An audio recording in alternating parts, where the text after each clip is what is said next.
Hello and welcome to News Stress by Nicobar Times. Living conditions of Sri Lankan Tamil settlers of Kachal Islands is deteriorating day by day. Let me give you a brief overview before we proceed with the story.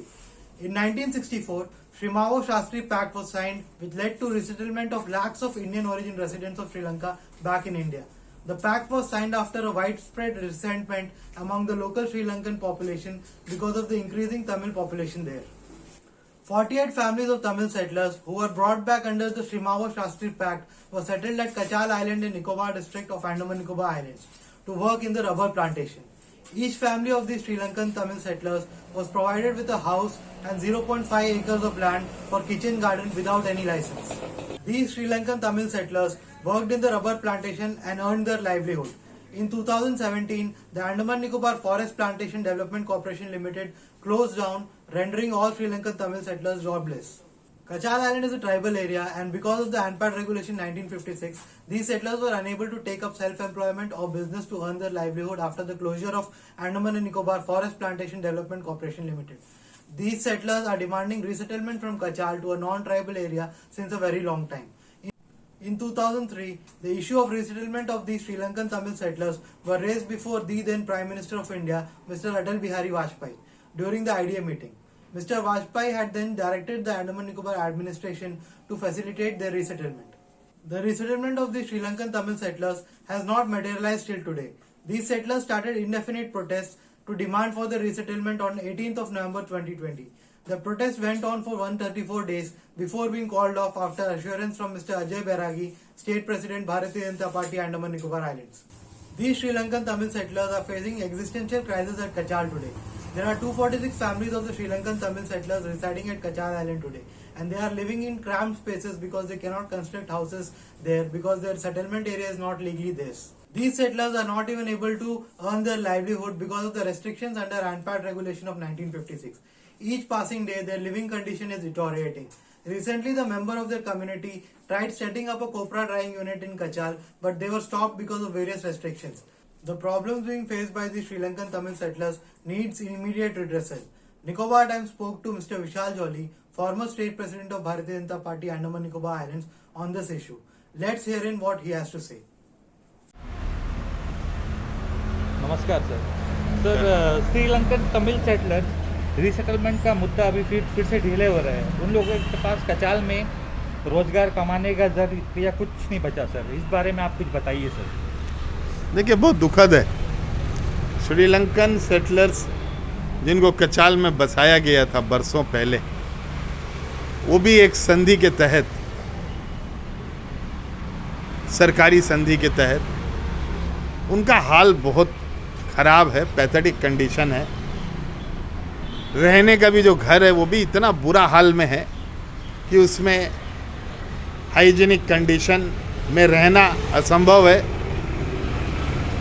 उनका जो तीसरा पुश्त, चौथा पुश्त अभी कचाल में रह रहा है। छोटा छोटा जो घर दिया गया था उसी के अंदर छोटा छोटा घर बना के बुरे हाल में, इनह्यूमन कंडीशन में, और उसके बाद उनके पास रोज़गार का भी जरिया नहीं है। ट्राइबल इलाका होने के चलते वो काम भी नहीं कर पा रहे हैं बाहर में जाके। इस तरह से एक बड़ा ही दुखद जीवन वो बिता रहे हैं। भारतीय जनता पार्टी शुरू से ही उनके हक की बात करती रही है। उनको इंसाफ दिलाने के लिए लगातार हम लोगों ने संघर्ष किया है। पहले विष्णु बदराई जी के नेतृत्व में, उसके बाद फिर मैं जब अध्यक्ष था तब भी कई स्तर में, यहाँ तक कि दिल्ली में भी विभिन्न मंत्रालय में विभिन्न स्तर पर मैंने बात को उठाया। हमारे अभी के अध्यक्ष अजय जी भी काफ़ी समय से उनके लिए संघर्ष कर रहे हैं, लेकिन मामला एकदम बनते बनते भी अभी तक कोई ऑर्डर, प्रशासनिक ऑर्डर उनको नहीं मिला है। अभी तक उनको कोई राहत उन तक पहुंचा नहीं है। वहीं पर ज़मीन को डी रिजर्व जो ज़मीन है, जो पहले सेटल किया गया था जिस ज़मीन में, वहाँ पर उनको अलॉटमेंट करने का बात था, या उनको शैतान खाड़ी में लाकर जो रबर प्लांटेशन का ज़मीन है वहाँ पर ज़मीन दे के बसाने का बात था। उसमें एक समझौता भी हो गया था श्रीलंकन सेटलर्स और प्रशासन के बीच में, मंत्रालय के बीच में।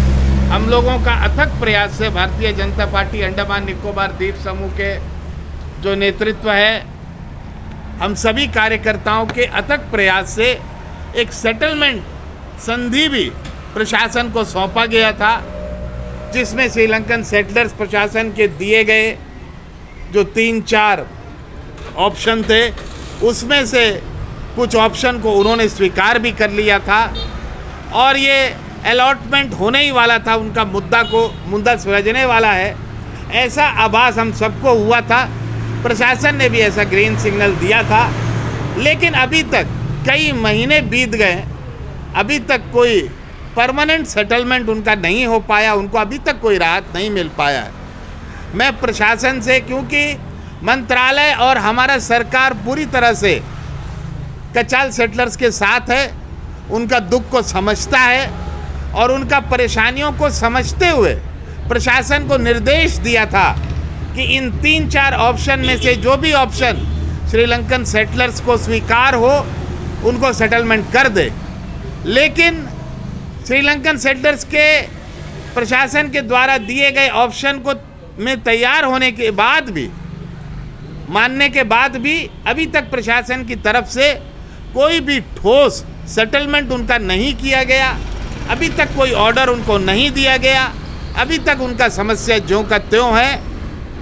मैं भारतीय जनता पार्टी की ओर से ये अपील करता हूं प्रशासन से कि तुरंत श्रीलंकन सेटलर्स का मुद्दा, जहां तक हम लोग लेकर आए थे, भारतीय जनता पार्टी अंडमान निकोबार द्वीप समूह इकाई लेकर आया था, उसको उसी तरह से सेटल कर दिया जाए जिसको श्रीलंकन सेटलर्स ने माना है। उस संधि के मुताबिक इसको सेटल किया जाए और तुरंत सेटल किया जाए, एक समय सीमा के अंदर उनको सेटल किया जाए और बरसों से जो वो तड़प रहे हैं, परेशानी के आलम में है, उनका दुख को दूर करें। और भारतीय जनता पार्टी का सरकार पहले ही अपना स्वीकृति दे चुका है, मोदी जी पहले ही अपना स्वीकृति दे चुके हैं, अमित शाह जी का गृह मंत्रालय पहले से स्वीकृति दे चुका है और प्रशासन को निर्देश भी दे चुका है कि तुरंत उनका समस्या का समाधान किया जाए, उनका रीसेटलमेंट किया जाए पैकेज के तहत। जय Hind. The resettlement of the Sri Lankan Tamil settlers should be expedited so that they can start their new life and do not face any problems in sustaining their families. That is all from Nicobar Times. Keep watching News Rush. Do remember to subscribe to our YouTube channel and follow us on Facebook and Instagram.